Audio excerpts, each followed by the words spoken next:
El 24 de agosto de 1994 fueron extraditados a España 3 ciudadanos vascos acusados por ese país de pertenecer a ETA. Para bailar colé. Responsabilidad del gobierno. 379 pesos, 3. Tranquila. Impresionante la balacera de la televisión. Suave con el sable, suave. La noche de las luces.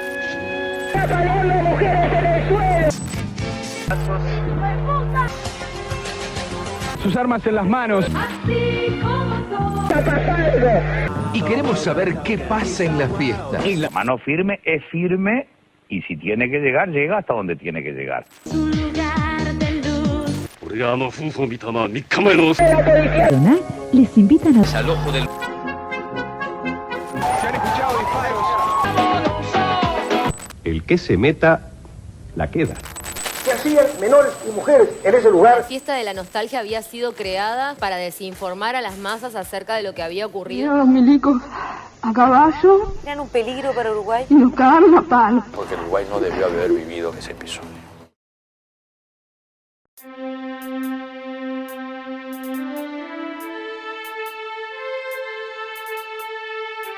El efecto Rashomon es la grieta de la verdad, o tiene su nombre de la película del mismo nombre de 1950 de Akira Kurosawa. Trata de un mismo hecho, un crimen, pero narrado por varios testigos a través de múltiples relatos, todos contradictorios, pero todos convincentes, dejándonos la duda de que, si bien sabemos que el crimen ocurrió, no sabemos qué ocurrió realmente. En el video de hoy, como en la película, cada testigo narra lo ocurrido desde su verdad, su miedo, su culpa o su interés, y la verdad objetiva se disuelve. El poder, el miedo y el ego moldean la narración, y así la verdad deja de ser un punto fijo y se convierte en un campo de batalla entre versiones. Y eso fue lo que pasó el 24 de agosto de 1994 en el Hospital Filtro, ubicado en el barrio Jacinto Vera, en Montevideo. No les voy a mentir, a medida que más investigaba para este video, más enredada se volvía la historia en el guión, más contradictorios eran los testimonios. En 4 o 5 momentos distintos estuve a punto de no hacer este video, porque lo que ocurrió a partir de la extradición de los vascos en los alrededores del Hospital Filtro ese día no solo fue la mayor represión policial al pueblo que ha ocurrido en Uruguay desde el retorno a la democracia, sino que también es una historia muy sensible con muchísimos matices. Entonces, este no es solamente un video sobre los sucesos del filtro, sino que también es un video sobre sus contradicciones, sobre las diferentes versiones de la misma historia, dependiendo de quién cuente los hechos, porque la verdad, la cantidad de versiones y opiniones opuestas y datos que no encajan entre sí son abrumadores. Y a lo largo del video voy a mostrar todos estos puntos de vista y van a ir viendo las contradicciones, las versiones, las intenciones, aunque me repita 1.000.000 de veces. Y cada uno de ustedes sacará sus propias conclusiones acerca de lo que ocurrió, y son bienvenidos a comentarlas abajo, pero por favor sin bardear. Vamos a relatar los hechos sobre todo para la gente joven. La relación de Uruguay con el País Vasco viene desde hace muchísimo tiempo. Sin ir más lejos, el mismísimo fundador de Montevideo, Bruno Mauricio de Zabala, era vasco. Y, por ejemplo, Manuel Oribe también tenía estos mismos orígenes. Pero los vascos de esta historia están un poco más acá en el tiempo. Una historia que había comenzado 5 años antes, cuando decenas de vascos se instalaron en nuestro país. Aurretik Euskaldun pila batek alde egin zuen bezala, eta geroztik ere bai, alde behar izan nola, Espainiako gobernuan errepresioari ihes egiteko bezek. Batez ere, torturari ihes egitea. Orduan, 89an alde, eta heldu nituen Uruguaira heldu nituen, aurretik beste lagun batzuk han bazeudela. Como muchos otros inmigrantes, un grupo de vascos se había radicado en Montevideo en los 80, cuya presencia destacaba en restaurantes como el Boga Boga y La Trainera. Entre los clientes de La Trainera se encontraban altos dirigentes de todos los partidos políticos y hasta el propio jefe de policía. El tema es que algunos de estos vascos eran sospechosos de formar parte de la ETA, un grupo terrorista español, que en esos años planeaban una salida de sus integrantes quemados a Latinoamérica, y el nombre clave con el que llamaban a Uruguay era Tupperware, un santuario tarra, como decían los medios españoles, a donde llegaban con documentos falsos, refugio y trabajo. No se trataba de una organización cualquiera. La ETA es responsable de 829 asesinatos. Pero yo no descarto de ninguna manera que pueda haber sido gente que haya cometido, no lo descarto para nada, o sea. En el libro de Antonio Mercader, El último golpe Tupamaro, se habla de una monja franciscana de origen vasco que los ayudaba a entrar mientras estaba en el país haciendo supuestas obras sociales. Nunca fueron exiliados. estaban aquí refugiados con nombres falsos.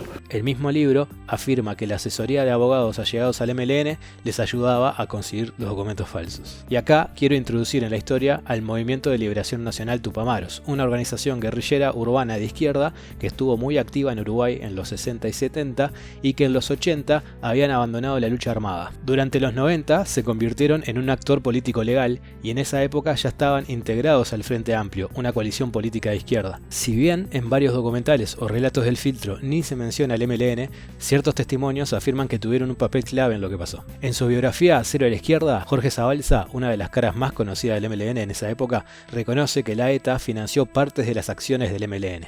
Ya vamos a volver a él. Esa relación tan estrecha, profunda y lejana entre el MLN y la ETA, que incluyó apoyo financiero. Los vascos se insertaron en la sociedad uruguaya. Tanto el gobierno nacional como el español conocían su presencia y a ninguno parecía molestarle. El gobierno español había hecho con Sanguinetti en el 89 un acuerdo de vigilancia de esos vascos que habían entrado a Uruguay. En realidad no había librado una orden de búsqueda y de captura internacional. Y ese mismo año se habla de un operativo llevado a cabo por el Comando Lavalleja en el que secuestran a una pareja de vascos en Shangri-La. Esta versión cuenta que el jefe del comando tenía acento español y esa presencia española también es importante para lo que pasó. Durante la presidencia de Sanguinetti, entre 1985 y 1990, España había ofrecido una donación de equipos policiales a Uruguay junto con una lista de nombres de vascos requeridos. Mercader, en su libro, dice que la donación no se concretó porque el gobierno no encontró motivos para detener a los vascos en Uruguay, ni los consideraba peligrosos. Este espía español, que no me sale el nombre, un tipo muy importante, era una de sus empresas, era el proveedor de bebidas de la trainera. O sea, estaban infiltrados a ese nivel. Hacia el fin del verano de 1992 comenzaron a sentirse vigilados. Veíamos que había seguimiento, coches que se nos paraban, entonces ya se veía el ambiente un poco raro, ¿no? En 1992 empieza la investigación fuerte. Se lleva a cabo la llamada Operación Dulce, aunque otras fuentes la llaman Operación Lagarto y también la encontré con el nombre de Operativo Duque. Los operativos de rastreo duraron hasta mayo del 92, cuando se decidió la captura de cerca de 30 personas en 8 locales que incluían el famoso restaurante La Trainera de Pocitos, frecuentado incluso por figuras de gobierno inadvertidamente. Entre ellas, 13 ciudadanos vascos que eran buscados por el gobierno español por integrar la banda terrorista ETA. Entre las cuales se encontraba esta mujer, Rosario Delgado Iriondo, una de las más buscadas en el mundo, sindicada junto a sus compañeros como de extrema peligrosidad. Portaban documentos falsos y trabajaban en 2 famosos restaurantes vascos. En un artículo del Observador se puede leer que esta operación es considerada el mayor golpe asestado a la ETA fuera de España o Francia. Y acá es cuando empieza realmente la historia de hoy. El gobierno español, que los acusaba de pertenecer al grupo armado ETA, pide la extradición de 8 de ellos. España empieza a presionar a Uruguay para extraditar a estos vascos, sospechosos de crímenes bastante graves. Hay un aspecto político, y era desde luego las relaciones con el gobierno español, las presiones del gobierno español, hasta el punto de que cuando muchos vascos fueron detenidos, en el propio expediente, figura en el expediente, que los interrogatorios son en segunda persona del plural. Vosotros estabais en tal lugar. Esto lo dicen los españoles. Esto ningún policía nuestro habla en segunda persona del plural, ni los jerarcas. Se vivía con mucha tensión porque la presión sobre el gobierno uruguayo era, yo diría, hasta más allá de lo debido.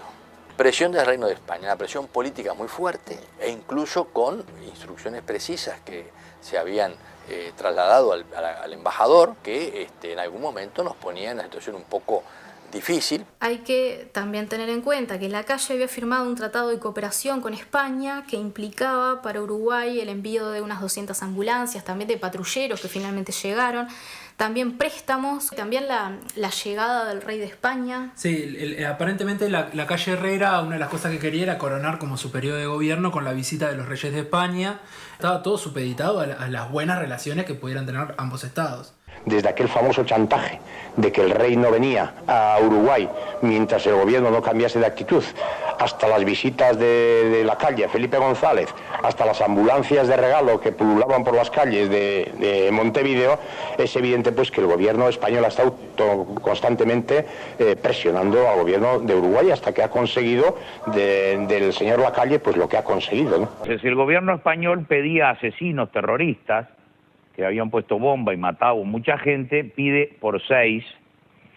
El mecanismo es de Corte Suprema a Corte Suprema, el Poder Ejecutivo, o sea, el Poder Ejecutivo, la Presidencia no tiene nada que ver. 2 días después, la jueza que se hizo cargo de esos detenidos resuelve la prisión para 13 vascos y para 2 uruguayos. El gobierno anuncia que España solicita la extradición de 8 de los 13 vascos que permanecen detenidos. Uruguay, en base a los tratados vigentes, concedió 3. Jesús Manuel Goitia, Miquel Ibáñez y Luis Lizarralde. Negando la extradición de los 5 restantes y libera a los otros 5 ciudadanos vascos que no habían sido requeridos por España.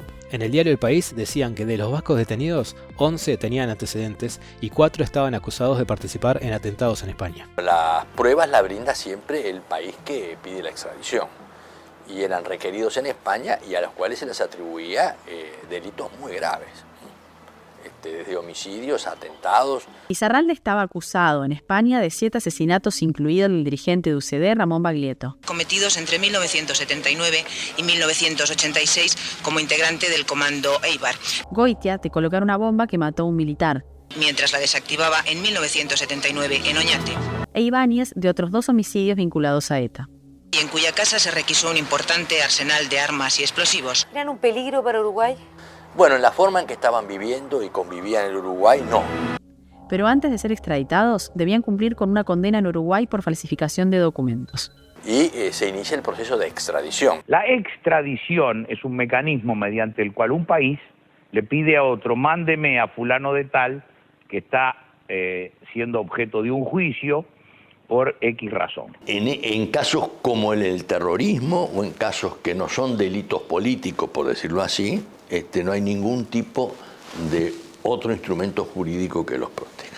El juez, que en ese momento tenía la causa, que era Gómez Tedeschi, el límite que puso para decidir qué era un delito político y qué era terrorismo fue si habían existido asesinatos, porque el delito político no es extraditable y los delitos por terrorismo sí son extraditables. Y la justicia es la que se decide. El Poder Ejecutivo no trata las extradiciones, las trata la Corte. La Corte, una vez que analizó todo y dijo hay que extraditarlos, le dijo al Ministerio de Interior, al Poder Ejecutivo y yo al Ministerio de Interior, por favor, llévenlos hasta el aeropuerto. Desde la izquierda y el movimiento sindical se rechaza la extradición. Al día siguiente, diputados frente amplistas, junto al padre Luis Pérez Aguirre, proponen votar una ley que autorice la permanencia de los vascos en Uruguay. 48 legisladores de todos los partidos políticos, blancos y colorados incluidos, que reclamaba asilo político para, comillas, quienes en su país de origen son perseguidos por su actividad política, y decía, la solidaridad es la ternura de los pueblos. Dirigentes colorados del sector de Hugo Batalla y varios blancos, como Alberto Sumarán y Manuel Singlet, también se muestran partidarios del asilo. Lo mismo exigían desde el PIT-CNT y la mesa política de Frente Amplio. La idea de que el Uruguay es un país de asilo, capaz que ahora está más diluida, pero en aquel momento estaba muy arraigada en gran parte de la sociedad, pues fuimos un país de asilo. Que estos ciudadanos puedan seguir viviendo con sus familias del trabajo en Uruguay. La causa del derecho al asilo, que en eso congregó y activó cierta sensibilidad y ciertas fibras de un espectro relativamente importante de la sociedad uruguaya. El asilo político tiene otra naturaleza, que son por delitos políticos o por situaciones de carácter totalmente diferentes a los delitos de terrorismo. En agosto de 1994, los 3 vascos permanecían detenidos en cárcel central. Entonces, cuando surge el tema de la extradición, los vascos comienzan una huelga de hambre en octubre de 1993 con la expectativa de que se les conceda el asilo político. Berezia esan nuen, ez dek hemen itea eta nitea berdina, oihartzuna tremendako esan ziak, ondia, hemen emango ziola, espainolaren aurrean, hemen ingo zula, eta garbi ikusten genolako. El 11 de agosto decidieron realizar una segunda huelga de hambre en rechazo a su prisión y su futuro traslado a España. Como el proceso de extradición no podía concretarse mientras existiera el juicio de los documentos falsos en Uruguay, el 19 de agosto los vascos fueron absueltos de esta causa, comenzando así una huelga seca, ni comida ni agua. Preferían morir en Uruguay antes que ser entregados a España. Debido al delicado estado de salud de los ayunantes, debieron ser trasladados de cárcel central hasta el Hospital Filtro. Fue en la medianoche del jueves 19 de agosto. Alrededor del hospital se congregaron cientos de uruguayos para brindarles su apoyo. Luis María Lizarralde, Jesús Goitiá y Miquel Ibáñez fueron trasladados desde la cárcel central hasta el Hospital Filtro en medio de un gran operativo policial. Para ese entonces iban 12 días de huelga de hambre y 4 de huelga seca. El parte médico desde el Filtro confirmaba el agravamiento de la salud de los detenidos y la decisión de los 3 de seguir con esa medida. El lunes 22 de agosto, un comunicado del Poder Ejecutivo informaba de los pasos a seguir con la extradición y pedía a los vascos que abandonaran la huelga de hambre. Ese día, miles de personas marcharon desde el Obelisco hacia el Filtro. Ese mismo día, 2 radios convocaban a asistir al Filtro y apoyar masivamente lo que ellos llamaban la causa vasca.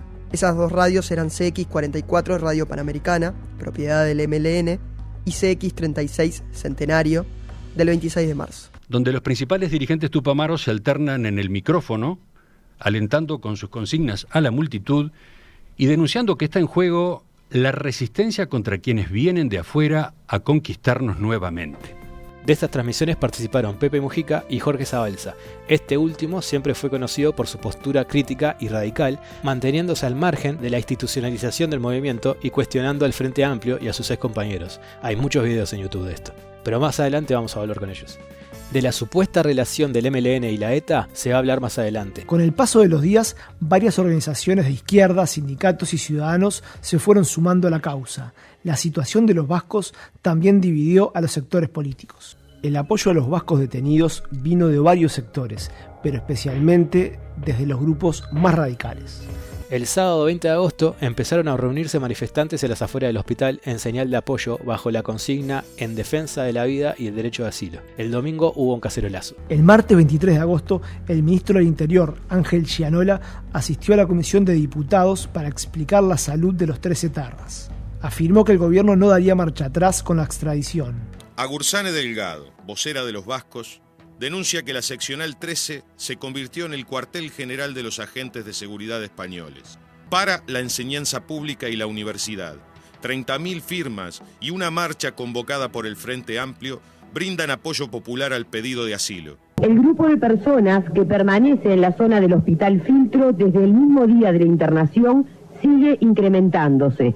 También aumenta la guardia policial y la tensión. El ministro del Interior, Ángel María Gianola, solicitó a los manifestantes que se retiraran y advirtió que la policía apelaría a cualquier método para concretar el traslado de los vascos hacia el aeropuerto. Anoche el ministro del Interior, Gianola, fue convocado por la Comisión de Derechos Humanos del Parlamento. Bueno, se ha dispuesto que sean trasladados en el día de hoy.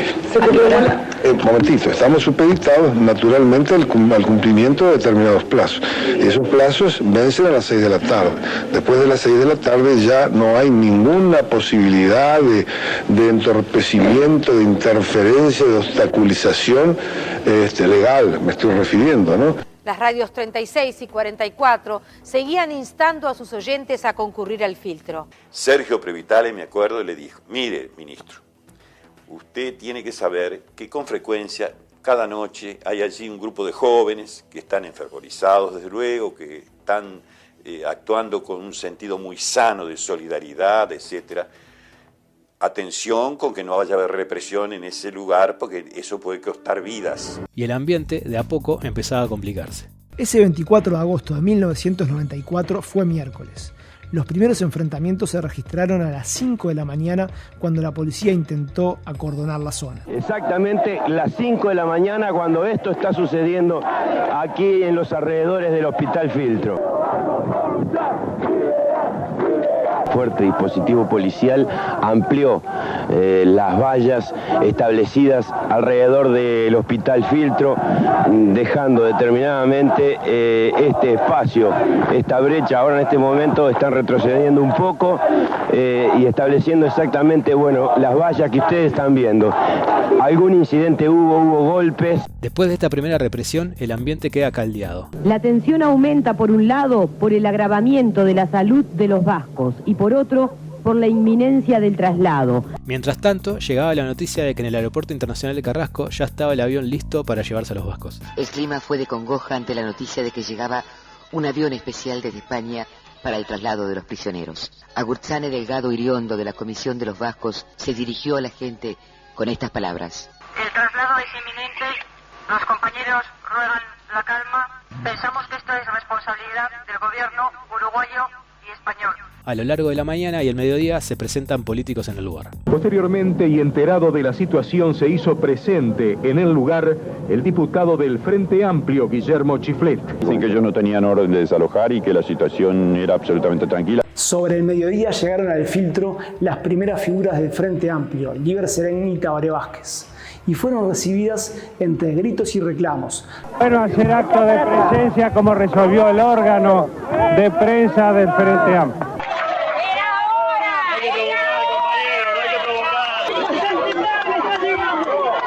Empezó la presencia allí del general Sereni, de Tabaré Vázquez, de Hugo Batalla. ¡Vienen ahora! Compañeras, estuvieron haciendo gestiones, compañeras. Estuvieron haciendo gestiones, ¿cómo no, compañeras? Pero ¿cómo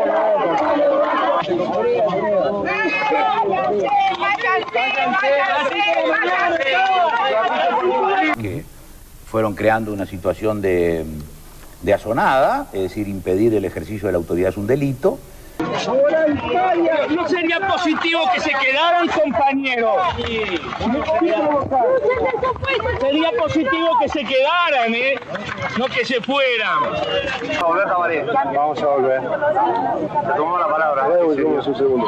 ¿Cómo no? Allí van a incitar a la gente, una cantidad de gente, a desobedecer la ley, a impedir que se cumpliera una decisión de la Suprema Corte de Justicia. Unos 10 minutos aproximadamente duró la visita del doctor Tabaré Vázquez acompañado del general Liber Sereni aquí en la zona de concentración del Hospital Filtro. Según una nota del diario El País, pasado el mediodía, una llamada anónima advertía de una bomba en Carrasco, demorando el aterrizaje del avión español que venía a recoger a los extraditados. A las 3 de la tarde hay negociaciones entre manifestantes y la policía que desalojan la plazoleta. Traten de alejarse de los lugares por donde circularán ambulancias para que no se cometa el gravísimo error de poner en peligro la vida de las personas que están siendo conducidas, provocando un acto hostil en un intento de interrumpir este proceso. El operativo de la plazoleta inicia aproximadamente a las 15 horas, con negociaciones entre la policía y los manifestantes, ubicados en la plaza de Cufré y Gualeguay. A través de su vocera, los vascos pidieron a la gente que se retirara. A las 4 de la tarde, o 3:30 de la tarde, ella salió del filtro, y en esta esquina que yo te digo de atrás del filtro, ella pidió a la gente que se fuera. Que los compañeros adentro les decían que era mejor que se fueran, porque sabían que los iban a llevar sí o sí. Y la gente de ahí no se quiso ir. Carmen Beramendi recuerda que intentó convencer a algunos de los jóvenes que abandonaran el lugar. Luego, Liber Sereni le pidió que se retirara. Me hacen salir por orden de Sereni de la manifestación. Y la verdad que a las 6, 5 de la tarde ya la radio estaba diciéndole a los jóvenes que se fueran porque no había vuelta. Porque en realidad no había vuelta, porque los vascos iban a irse de cualquier manera, porque había algunos que creían que podían evitar la salida. Yo no creía eso. Yo creía que el gobierno tenía todas las herramientas para sacarlos sin necesidad de hacer lo que hizo. A las 5 de la tarde hay otro operativo para despejar Boulevard Artigas, mientras que en Carrasco arriba el avión de la Fuerza Aérea Española. Yo fui de las que estuve a las 5 de la tarde, cuando se había convocado a una concentración por parte del Frente Amplio, de la FEU, del PCNT. Se va la gente, se va con niños. Íbamos con sillitas, con los niños, como para instalarnos allí. Digo, la gente no iba preparada realmente, como en general se dijo, como para resistir la represión que ahí se desató. Nos reprimieron, nos tiraron los caballos arriba. Digo, no tenía ningún sentido. Ahí nadie iba a obstruir ninguna posibilidad de que lo sacara. Estaba previsto que los 3 presuntos etarras dejaran el filtro a las 20:30, pero los planes cambiaron. Una conversación que tuve con el ministro del Interior me dijo, a las 5:30 de la tarde estoy con serias dificultades, no sé si podré controlar la operación debidamente porque se está creando una situación de desborde. Había más de 400 personas, 500 personas o quizás más, pero por lo menos media cuadra había. Y lisa y llanamente llegaron con los caballos, dieron orden de ataque y comenzaron directamente a golpear. Ahí se nos tiran los caballos arriba, nos tiran gases lacrimógenos con los niños. Se dio así a mansalva la represión a las 5 de la tarde, ¿no? Y y avanzaron a pegar a quien fuera y como fuera.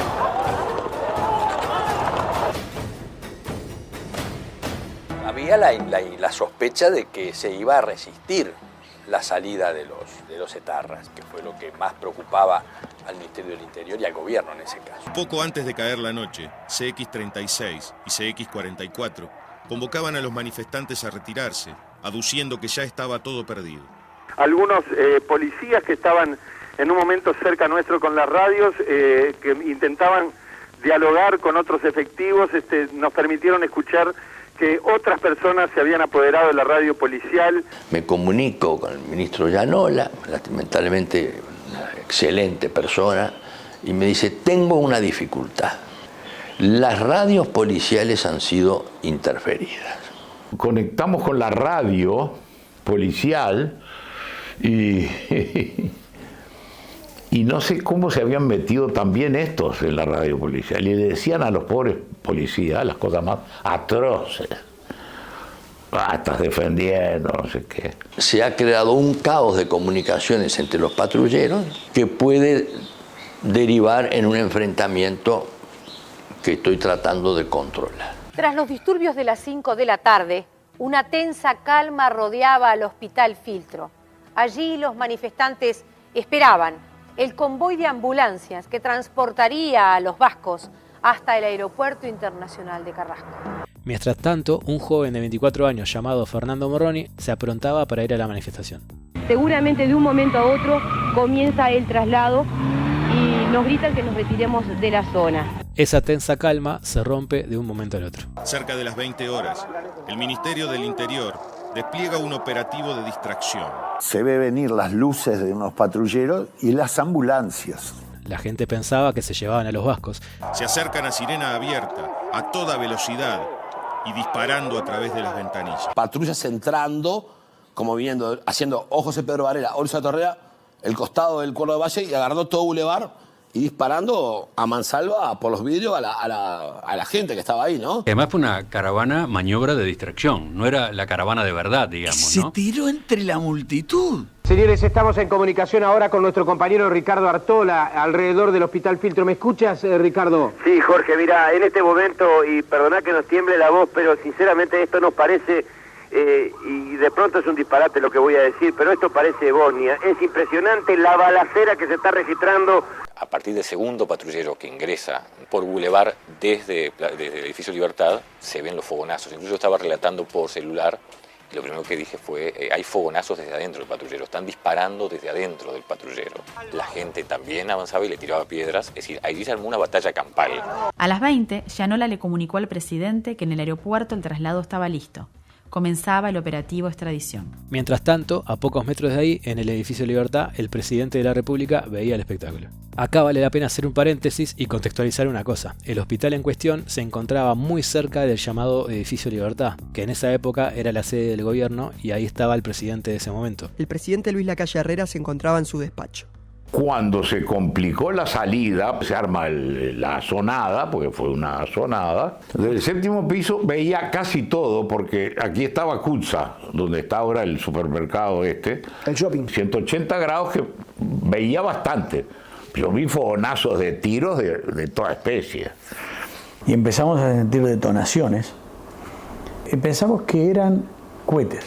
Había una balacera tremenda y una represión policial brutal. Se están estallando los balazos a nuestras espaldas. Se han escuchado varios disparos, algunos de ellos intimidatorios, es decir, los policías levantaban sus revólveres hacia el cielo. Sobre las 9 de la noche, desde Radio Panamericana, José Mujica pedía a los manifestantes que abandonaran el filtro. Pedimos a la gente que se retire, que el pueblo uruguayo ha demostrado su honor y su hidalguía. Daniel, ¿se puede decir que la situación se ha calmado un poco, por lo menos? Yo no me animaría a decir que se han calmado porque de donde parecía que había pasado un pico, digamos, del enfrentamiento, minutos después resurgió con nuevos bríos y al rato estábamos, pensando que definitivamente estaba dominada la situación y a las espaldas nuestras comenzaron a sonar nuevamente los disparos. Intervinieron la frecuencia policial, con lo cual también empezaron a dar noticias falsas, algunas Y alarmaron a la policía respecto a policías heridos, que no, tampoco era correcto al principio, con lo cual salieron con todo, ¿no? Un policía fue herido y se activó la clave 52, el detonante del caos. Significaba policía en peligro de muerte. Fue el llamado para que se sumaran más efectivos policiales. El enfrentamiento fue feroz. Se escuchaban tiros de todos lados. Le tiran una pedrada al primer patrullero, le cortan la oreja, una cosa así, lo lastiman, los vidrios, nada de nada. Pero eso motiva que los policías largaran una de las claves que mandaban ellos cuando convocan a otros patrulleros, que es una de las peores que puedes largar, porque era policía en peligro. Sobre las 10 de la noche, las luces del alumbrado público son apagadas. La zona queda a oscuras. Es el momento de mayor violencia y donde se produce la mayor cantidad de manifestantes heridos de bala. Y es el momento en el que la policía asesina a Fernando Morroni. Entonces se miraron para atrás y él venía corriendo, pero después miraron para atrás y ya no lo vieron más, o sea que había caído. Fernando Morroni fue abatido por el disparo de una escopeta calibre 12 en Boulevard Artigas y Cufré.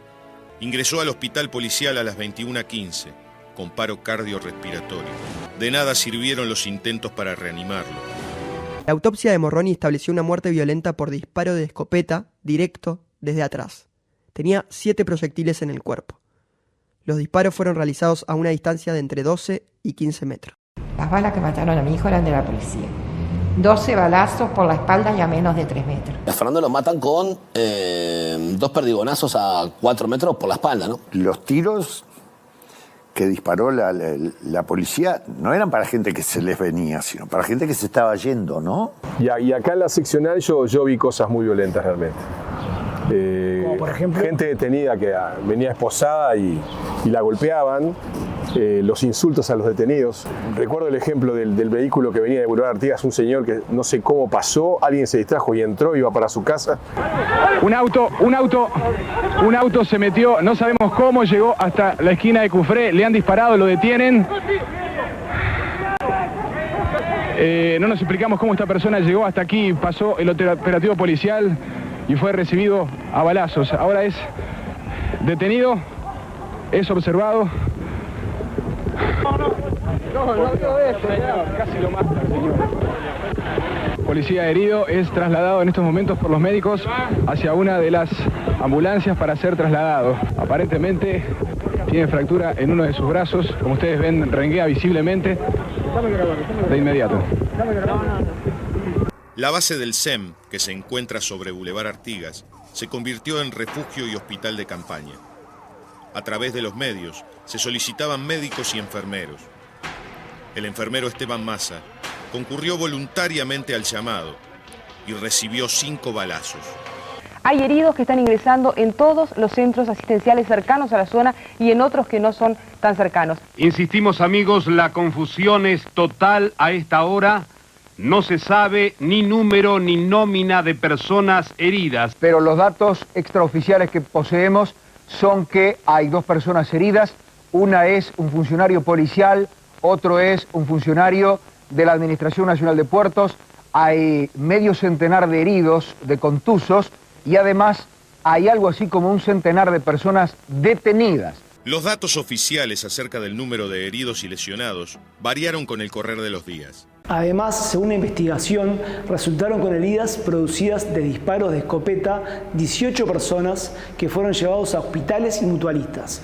Otras fueron atendidas en el lugar por emergencias médicas. El diario El País dice que hubo 9 heridos de gravedad por disparos de escopeta, entre ellos un joven de 18 años con pérdida de masa encefálica. Hubo un muerto, pudo haber habido muchos más. Sí, estábamos diciendo, fue un milagro. Porque si a mí me hubieran dicho esa noche que había 30 muertos, no lo hubiera dudado. Pero, ¿qué era de los vascos en medio de todos esos disturbios? Pasadas las 9:30, se volvía a retrasar la partida de los detenidos.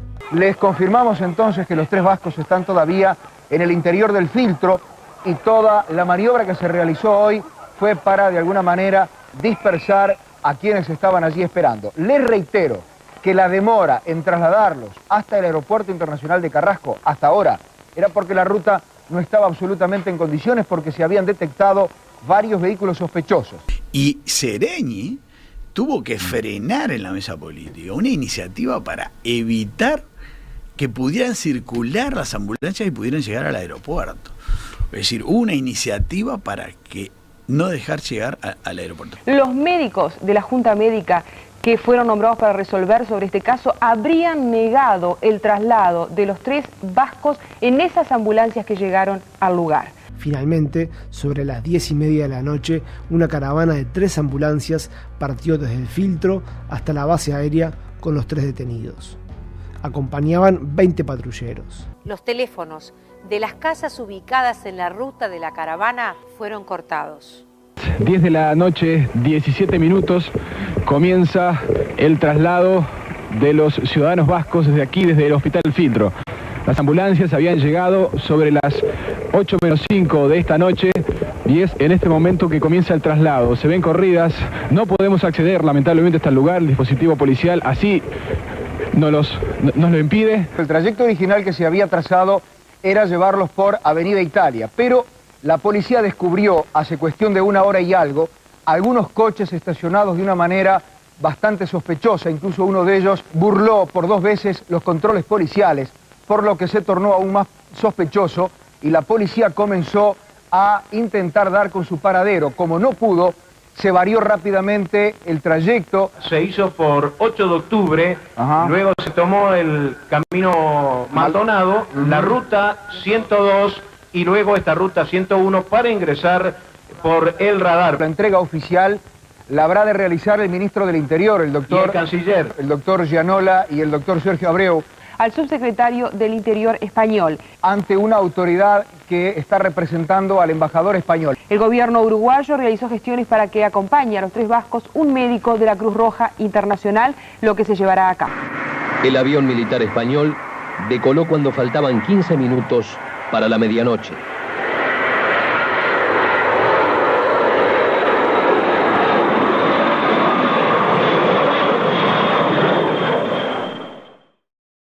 Boulevard Artigas era intransitable, de los cascotes, de las piedras y de todos los instrumentos que uno pueda hacer. Es decir, como que hubiera sido el escenario de una batalla campal. Obviamente que después del 24 de agosto salieron todos a hablar y a contar sus versiones. Y acá es cuando todo se empieza a volver mucho más engorroso. Hasta ahora, casi todo lo que vimos fueron versiones cruzadas entre testimonios y gente que estuvo ahí. Ahora viene el relato en tiempo pasado, la historia que es contada. La policía no estaba preparada para un operativo como este, para una situación como esta. No tenía ni siquiera carros lanzagua en funcionamiento. Eso lo confiesa después Gianola. En la interpelación, sí. El operativo policial fue desastroso y gran responsabilidad. Una parte, estamos hablando del MLN y todo lo que bueno, pero una parte grande de la responsabilidad de lo que pasó fue también de un operativo que no tuvo ni ton ni son. Nadie pensaba, o casi nadie pensaba, que iba a haber tanta gente y tan tenazmente manifestando en torno al Hospital Filtro. Y en el gobierno, sobre todo a nivel de presidencia, creo que subestimaron un poco la capacidad convocatoria. ¿Por qué fue tanta gente? Entre otras cosas porque Fernández Huidobro y el Pepe Mujica son personas con una capacidad de comunicación infrecuente, ¿no? Uruguay estaba cumpliendo un pedido de extradición, no era una decisión del gobierno uruguayo, sino cumpliendo con un pedido internacional. Yo creo que hay que reivindicar una cosa, el gobierno uruguayo, como tú muy bien decías, estaba cumpliendo con las leyes. Al día siguiente a la masacre en Florida, se celebró un nuevo aniversario de la Declaratoria de la Independencia. El presidente Lacalle se refirió al tema de los vascos. Dijo: en nombre de mis compatriotas, desde lo más hondo de las convicciones de los orientales, respondo al terrorismo, tanto nacional como internacional, que no pasarán. Hoy más especialmente dentro de la ley todo, fuera de la ley nada. Discrepancias civilizadas de ideas siempre. Azonadas y asesinatos como herramienta política nunca más. En nombre de mis compatriotas, desde lo más hondo de las convicciones de los orientales, respondo al terrorismo nacional como internacional, no pasará. Estoy 100%, 1000% del lado de la autoridad. La mano firme es firme y si tiene que llegar, llega hasta donde tiene que llegar. Lamento enormemente la muerte del señor Morroni, como persona, como cristiano, como gobernante, pero yo cumplí con la Constitución, cumplí con la orden de la Suprema Corte de Justicia. Entonces, cuando uno tiene que actuar, no le tiene que temblar la mano. Lamentablemente, lo que hacen los otros es lo que determina que se produzca una crisis. Si nosotros miramos nuestras responsabilidades, presidente, ministro del Interior, y cumplimos con lo que dice la ley. Y entonces, quienes cometen el delito de asonada son quienes impiden que el Poder Ejecutivo cumpla una orden de la Suprema Corte de Justicia. Y yo cumplí la orden porque cuando juré cumplir la Constitución de la República. Y a mí me dijo la Corte, haga esto, y yo lo hice. Yo estaba al cargo de la Presidencia de la República y me hago cargo de todo lo que mis subordinados hicieron porque así corresponde que lo diga. Cuando yo juro cumplir con la Constitución, lo hago. ¿Y no cree que más allá de lo que usted le asigna de responsabilidad a las figuras del Frente Amplio, a las que ha nombrado, no tiene responsabilidad de usted en la muerte de una persona? No.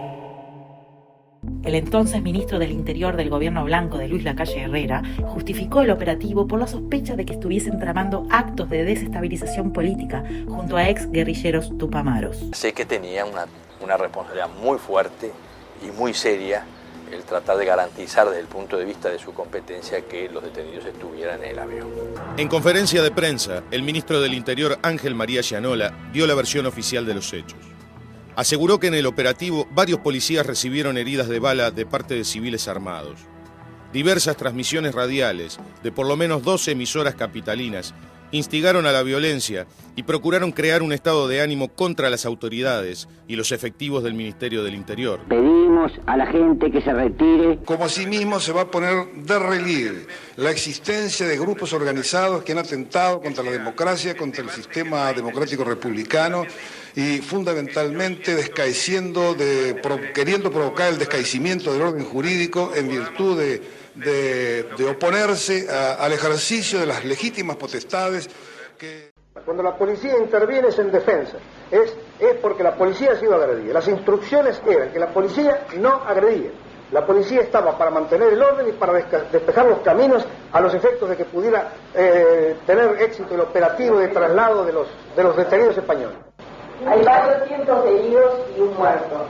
Los periodistas que estuvimos allí fuimos agredidos y estábamos cumpliendo una función. Nosotros personalmente vimos a mujeres de 45, 50 años tiradas en el piso y agredidas.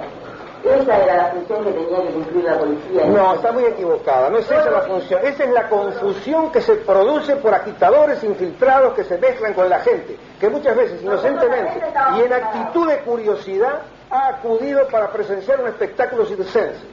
La policía no puede estar reflexionando sobre cuál es la situación que se puede producir por el hecho de existir menores o de existir mujeres. Y yo me pregunto, ¿qué hacían menores y mujeres en ese lugar en una circunstancia tan peligrosa? ¿Qué respuesta me da usted eso?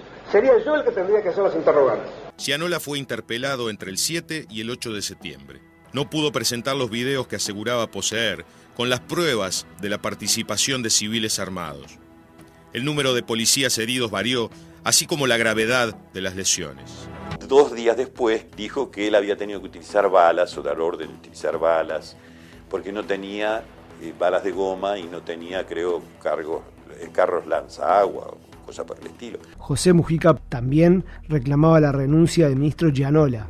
Este ministro tiene que renunciar, si le queda un poco de vergüenza, porque ha demostrado, aparte de las decisiones, del punto de vista técnico, una impericia fenomenal en cuanto a manejar situaciones difíciles. Quienes cometieron delito son los que trataron de impedir que el Poder Judicial funcionara. Temo que el ministro, en todo caso, actuó con premeditación y alevosía.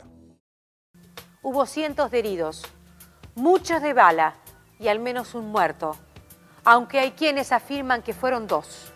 Mientras los políticos se justificaban y se echaban culpas entre ellos, apareció otro fallecido. A diferencia de Fernando Morroni, que si bien hay testimonios contradictorios en cuanto a distancia y cantidad de disparos, no hay dudas de que fue muerto en la represión por la policía. Con Roberto Facal, la historia es otra. La versión oficial señala a Fernando Morroni como la única víctima mortal. Sin embargo, a pocas cuadras del filtro apareció muerto José Roberto Facal, quien había participado activamente en las manifestaciones de apoyo a los vascos. El Ministerio del Interior calificó el homicidio primero como un crimen pasional, luego como un robo. y Roberto fue matado y asesinado de 12 puñaladas en la madrugada del 25 de agosto. Los vecinos saben que lo arrastraron desde la calle Quesada, unos metros hasta el jardín de su casa, lo entraron. ¿Cómo es posible que ellos inventen un crimen pasional a esa hora y eso sea creíble? Una de las versiones dice que Roberto Facal estaba acompañando a la gente y que estaba con una cámara registrando el momento. Esa cámara nunca apareció. Pero sin embargo, el periodista Leonardo Abercon, en su blog, hablando del tema, cuenta que le tocó ir a cubrir el velorio de Facal. Cuando fue, le preguntaron qué hacía ahí y le pidieron que se retire, que su muerte no había tenido nada que ver con el filtro. Años después, otro allegado le confirmó la misma información. Y también afirma que las 2 personas condenadas por este hecho eran ajenas a este episodio. En la misma entrada a su blog, el periodista comenta que se enteró de sindicalistas del PIT-CNT que no entendían por qué se hacía una huelga a favor de estos 3 supuestos etarras y que el paro debía terminar pronto o lo desacatarían. Y acá entramos en el terreno que más tiene que ver con el concepto del video, de cómo la historia cuenta una versión diferente dependiendo de quién la cuente. Del público salen 6 fogonazos fuertes, eso me quedó grabado. Y le digo al presidente, están tirando cohetes. Y me dice, ¿qué cohetes? Son balazos, me dice. Alguna gente armada y poca. Hubo gente que fue a aprovechar la situación, decididos a evitar la extradición, al costo de la violencia que fuera, y hubo una represión muy fuerte del lado policial, con algunos manejos que no fueron del todo acertados. Desde el gobierno se afirmó que las manifestaciones y las reacciones violentas fueron alentadas por los grupos radicales. Desde esos grupos lo niegan. Yo creo que de verdad ahí lo único que quedó demostrado fue de que la gente podía tener algún cóctel molotov, piedras y cosas de esas, pero no habían armas de fuego para enfrentar. Es más, después hemos sabido que allí estaban Zabalza, Mujica y algunos otros en una camioneta con armas. Así que yo vi los disparos, yo veía los fogonazos. Vi mucha policía que disparaba, ya te digo, incluso a unos metros de donde estaba yo, había policía sobre el césped tirando, y yo de manera bastante indiscriminada, porque la multitud era grande, pero del otro lado había una pedrea muy intensa y también la utilización de palos, etcétera, ¿no? ¿No viste civiles armados? Yo no vi. Alguna gente armada vi poca. Pero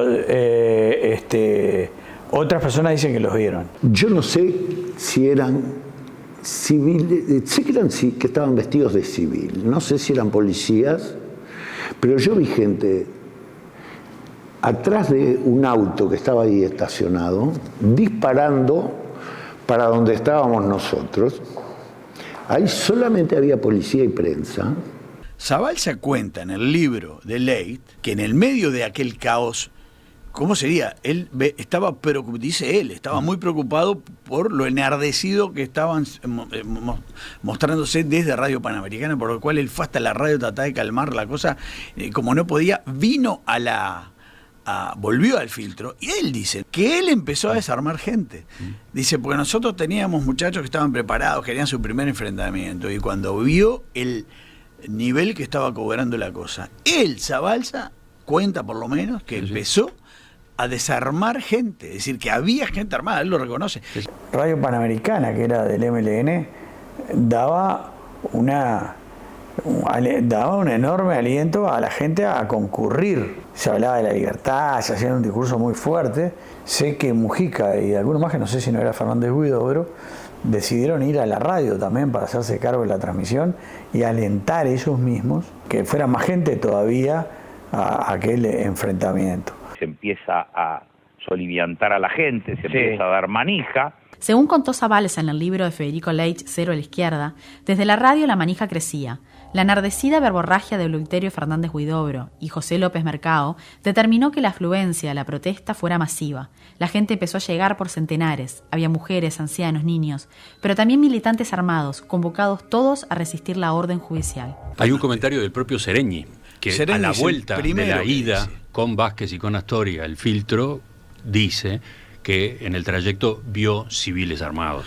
Los manifestantes querían pelear, había clima de enfrentamiento, se querían enfrentar. No en vano había varillas, cócteles molotov. Y bueno, y cuenta de que tenían un ómnibus lleno de cócteles molotov, de Miguelitos. Y ahí ese policía me dijo, ¿cómo te vas a ir? Esta noche nos la vamos a dar con los tupas. Sin embargo, el propio Huidobro reconocería años más tarde en el libro de Antonio Mercader que miembros del MLN, agrupados en algún zonal, pudieron haber actuado por su cuenta sin el aval de la cúpula Tupamara.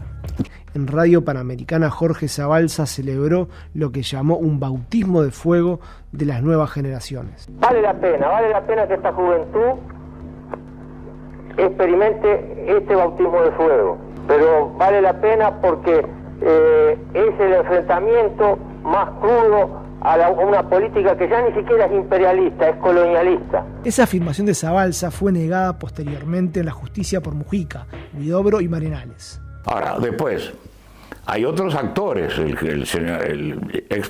presidente Mujica, Zabalza, Fernández Huidobro, hacía 9 años que habían sido amnistiados. El país, con una enorme generosidad, les había perdonado y olvidado secuestro, robo, asesinato, tortura, cárcel del pueblo, todo lo que habían hecho. Y a los 9 años de haber recibido, y sin apreciar lo que habían recibido, estas personas estaban incitando a el baño de sangre, el bautismo de sangre, como decían, a poner miguelitos, a convertir aquello en una batalla campal. Hay gente que me dice, no seas ingenua, Carmen, había esto, gente del frente también que te dice, no, había de todo esto. Supimos después muchos que había gente que estaba como en otro tren, ¿no? Y después también hay testimonios de gente que cuenta eso, por lo tanto yo no puedo tener la necesidad de decir hoy, no, eso no existió.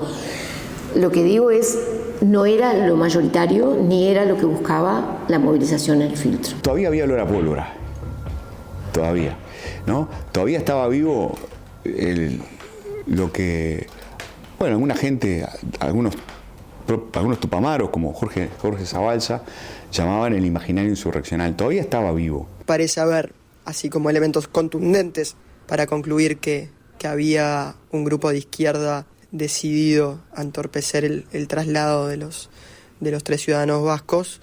También existió un operativo que no parece haber sido nada inteligente ni proporcionado a las resistencias que se podían generar por parte de algunos de los manifestantes. Hasta el tema de la huelga de hambre es cuestionado hasta el día de hoy. Inventa una huelga de hambre que no era cierta, porque bajaron caminando perfectamente en Madrid, donde los señores después salieron caminando, no estaban en tanta huelga de hambre. Las imágenes de la TV española mostraron a 2 de los 3 vascos llegando a España y caminando después de varios días sin comer ni tomar agua.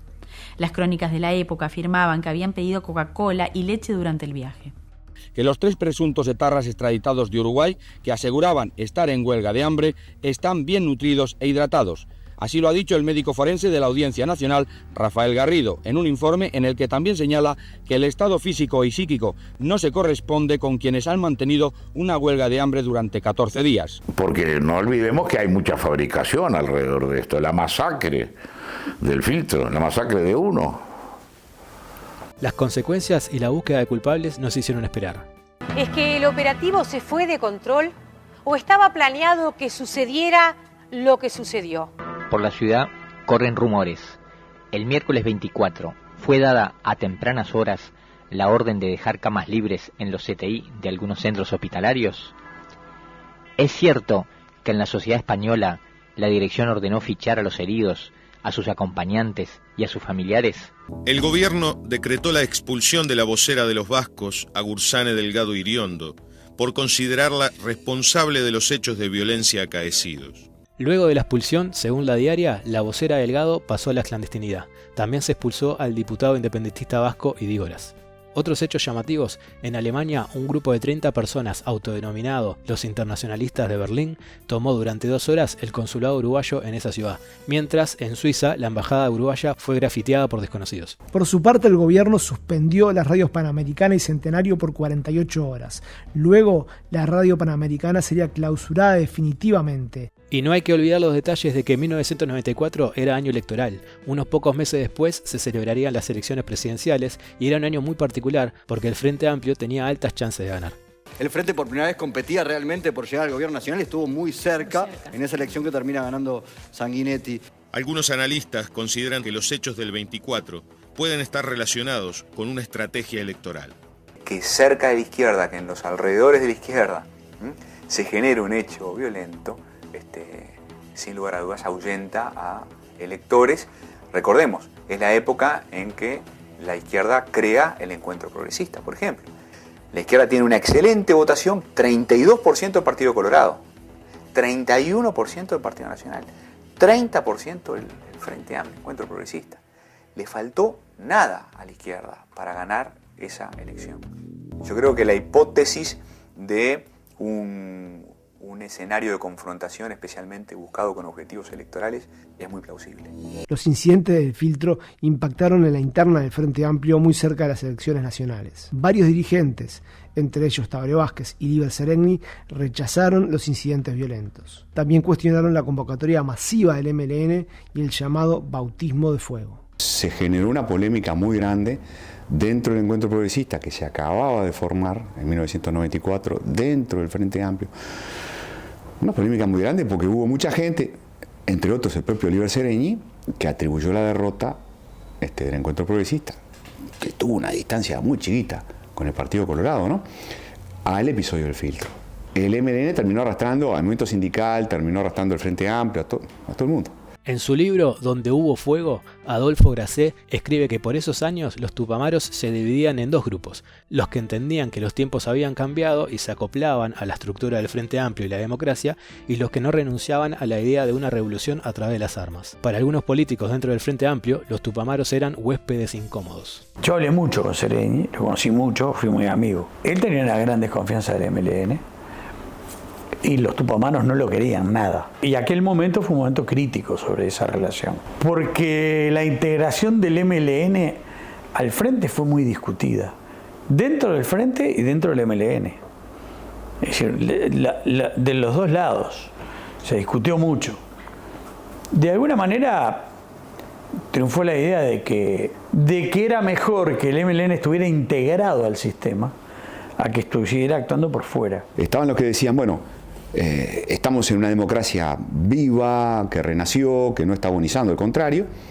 Por lo tanto, hay que meterse de cabeza en el Frente Amplio y en la legalidad y en las instituciones políticas. Visión que convivía con la otra, que es la que está en la identidad, en la matriz inicial del movimiento, de principios de los 60, que es la democracia burguesa no tiene sentido, el juego electoral, la competencia electoral no tiene sentido, es tiempo perdido. La revolución a la corta o a la larga es armada. El posible vínculo de ETA con el MLN nunca pudo ser confirmado oficialmente. Algunos creen simplemente en una afinidad ideológica, otros sugieren que había también un apoyo económico. Contactos entre con organizaciones revolucionarias o que se veían como revolucionarias, que se autodefinían como revolucionarias, y sí. Por lo pronto había un vínculo político, ¿no? Una cosa que persistía en algunos sectores del MLN de la lucha armada. Eso era así, ¿no?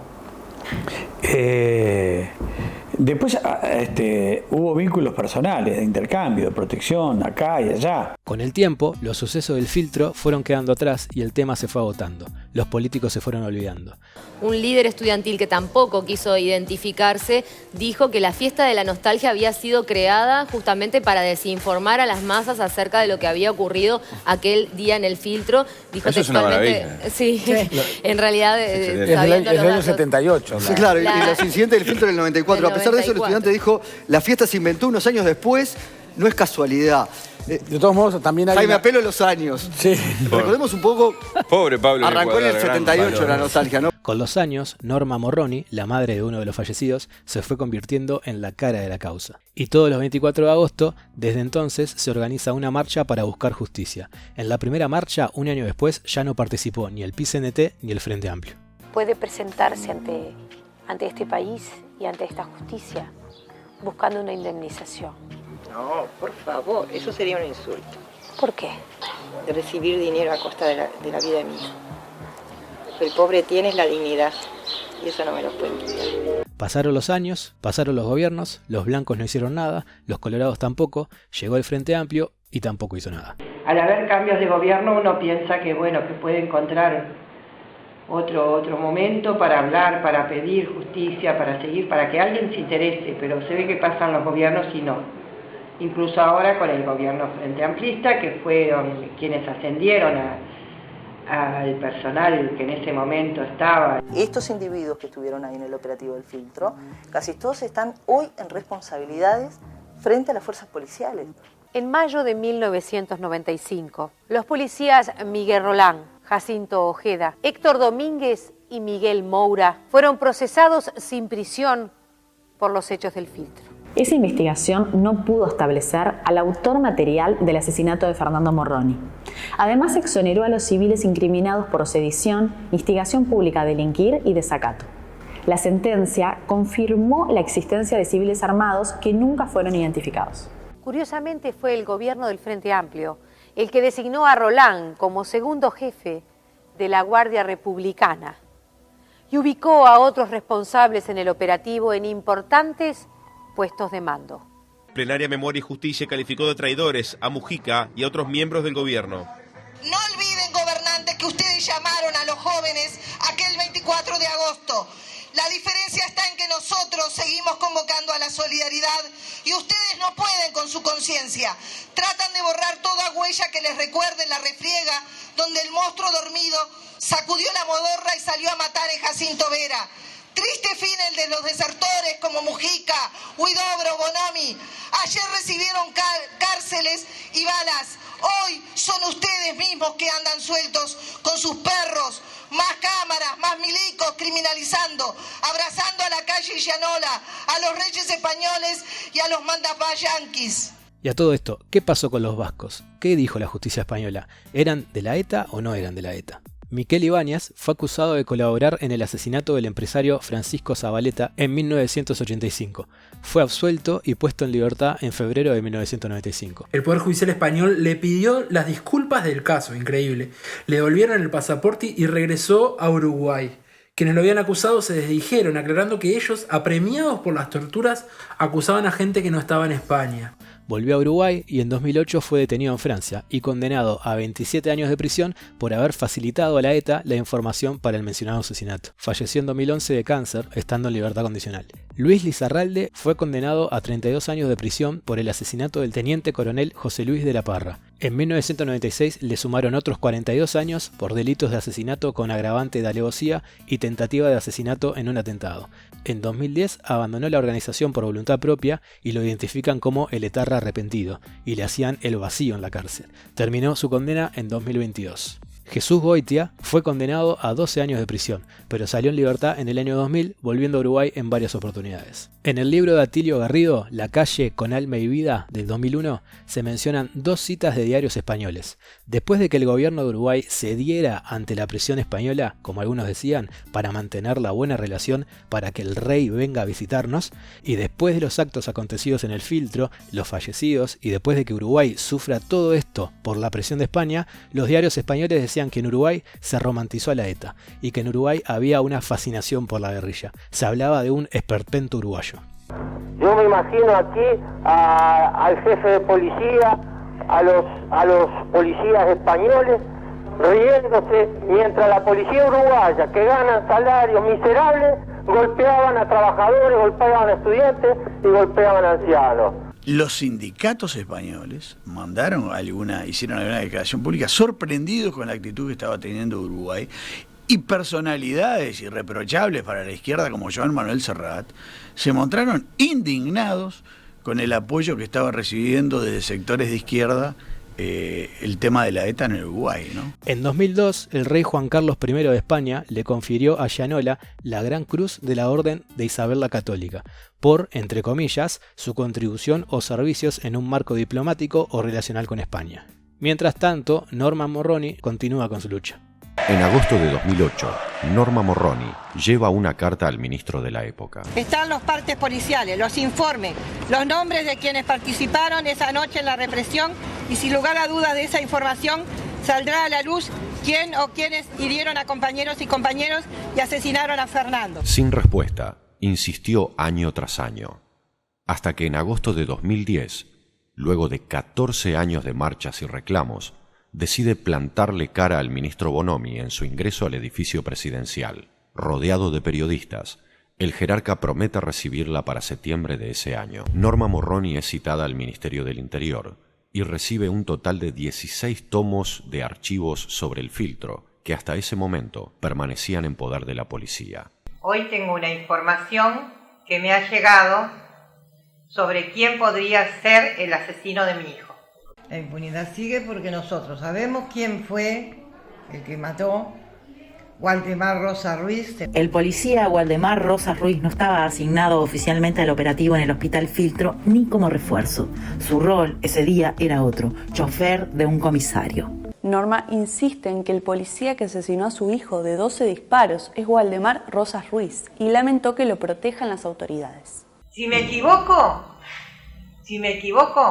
pido disculpas, pero no creo equivocarme. Y así termina este video de la represión en el filtro. Video difícil, así que espero todos sus comentarios para leer sus puntos de vista. Al final de todo, más allá de cuál sea la verdad, esta historia deja una sensación de angustia. Angustia por lo que pasó, claro, pero también angustia de por qué pasó. Porque como la historia de la película de Kurosawa, son tantas las versiones de la historia que al final no sabemos realmente qué pasó. Chao. No es que la verdad esté en el medio de estos dos polos equidistante a cada extremo, puede encontrarse más cerca o bastante más cerca incluso de uno de ellos, pero eso lo dejamos a criterio de los lectores, que cada uno también es capaz de sacar sus conclusiones, porque una cosa son los hechos y después cómo esos hechos se jerarquizan. Porque la verdad que uno lo piensa y piensa que un helicóptero en un hospital que tenía helicópteros se arreglaban muchas más cosas, pero a veces hay que ver si los helicópteros andan o no andan. No se me había ocurrido lo del helicóptero, pero lo que lo dice puede haber sido. Yo creo que Morroni muere en lo que es un episodio, como decía tú, de que podía haber habido muchos más muertos. Siempre es lamentable. Una vida es lo mismo que 100. Una sola vida es horrible.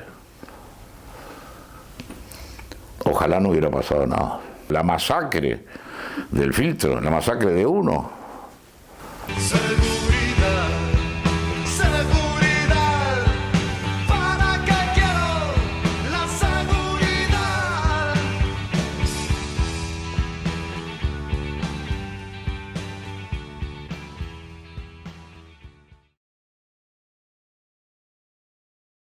Hace unos días apareció en el canal este pequeño botoncito, el de las membresías. Seguro que ustedes ya saben qué significa, pero lo cuento igual. Las membresías son como una especie de mecenazgo que sirve, sobre todo, para apoyar a un canal. Y me dije, ¿por qué no habilitarlo para recibir su apoyo y compartir con aquellas personas que realmente estén interesadas algo de material extra? Buenísima idea.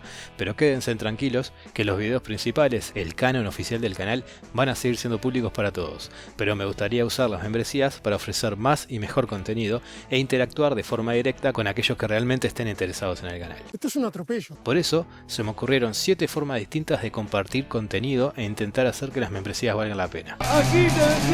Primero, quizás el más obvio, acceso anticipado a los videos nuevos que haga, para que el primer contacto con el público sea con los que realmente disfrutan de chiquetes. Pero, como dije, eventualmente van a estar públicos para todos. Segundo, ¿alguna vez se preguntaron por qué en el video de los Shakers tiene este corte abrupto? Mostrando un poco lo que hubieran sido si hubiesen continuado tocando juntos y esta música totalmente fuera de lugar.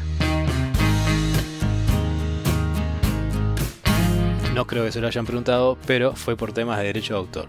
El video original tenía una hermosa presentación de los Shakers, ya más veteranos, cantando Rompan Todo, con el texto contando qué era lo que pasó con cada uno de ellos, pero no, saltó el copyright y la solución que propuso la plataforma fue esa. No se mal.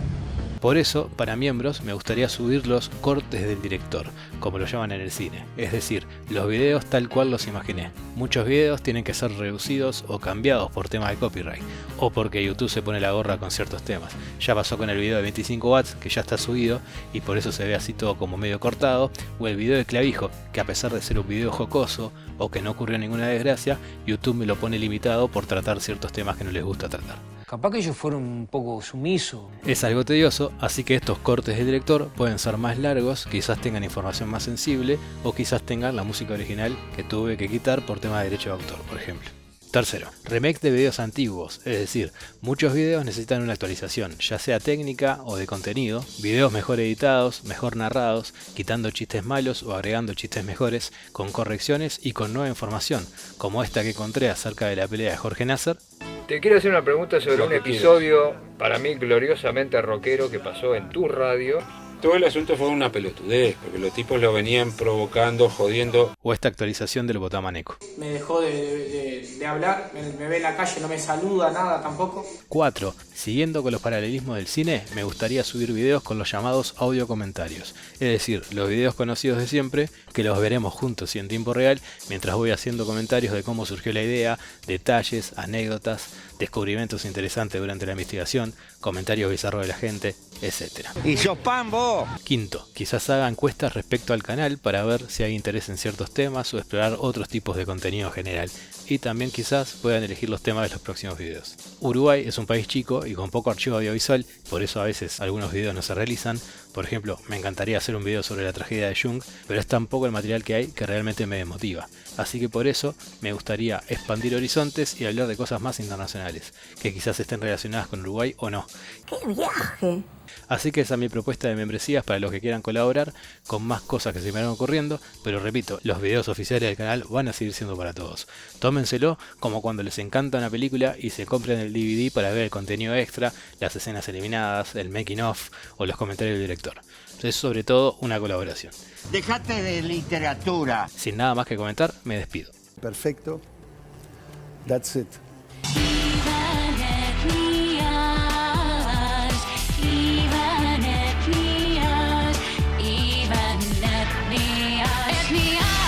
Son unos chantas, dice. Muy bien. ¿Terminó? Dice que sí.